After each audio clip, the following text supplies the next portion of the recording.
All right, you guys. So, leading into today, we should have our dragon eye drawn. So, we should have done the shape of the eye yesterday, scales around it, whatever we want that pupil to look like, and also some highlights that we're going to reserve for white to kind of bring life to it.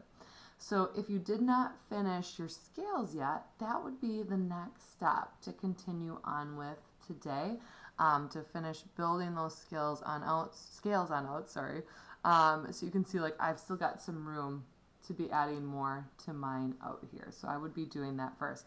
Now you're probably also noticing this is a different eye than I had yesterday, isn't it? So remember that whole permission to fail thing that we talked about a few classes ago? Gave myself permission to fail too, right? So this was the very first eye that I started, and I realized not feeling this, not really looking the way I wanted to. So I started a second eye, and that was better, but I still wasn't feeling it. So I gave myself that permission to fail and to try something different, and see if it works. And if I like it, cool, good, we're going to stick with it. And if not, hey, there's always back sides of pieces of paper, and there's new pieces of paper as well. So now that I finally have a dragon eye that I'm feeling pretty good about, and once I would finish all of the scales, my next step is going to be to make this permanent by using my permanent marker, right? So you can see in step 2, that's what we're going to do. We're going to be drawing any of these lines in to make each of those pencil lines that we had drawn before. We're going to make those permanent and stand out more. So by the end of this, it's going to look sort of like a coloring book page.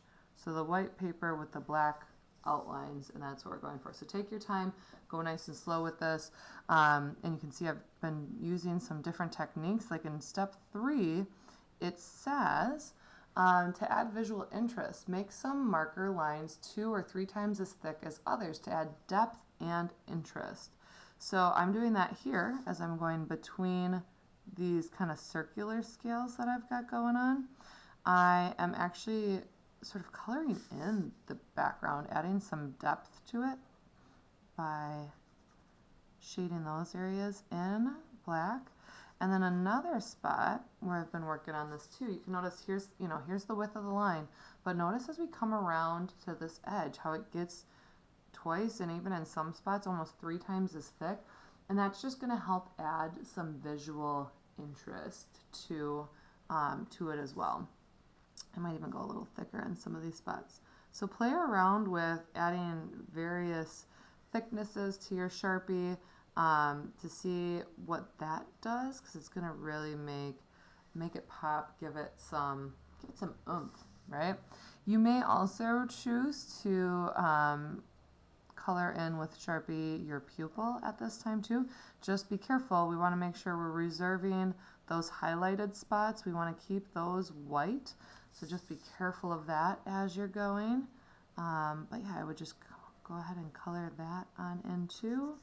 And that is what we're up to today. We're really just finalizing the details on what we want the basic shape and look of our dragon eye to be. And once we are confident in that, that's when we're going to bring out that Sharpie marker and start making it a permanent deal. So have fun with this. So before class tomorrow, we definitely want to have a real good start on our Sharpie, if not almost even completely done or completely done, because tomorrow we're going to start bringing in the colors and start doing our color gradients. It's going to be amazing. All right, guys, have fun.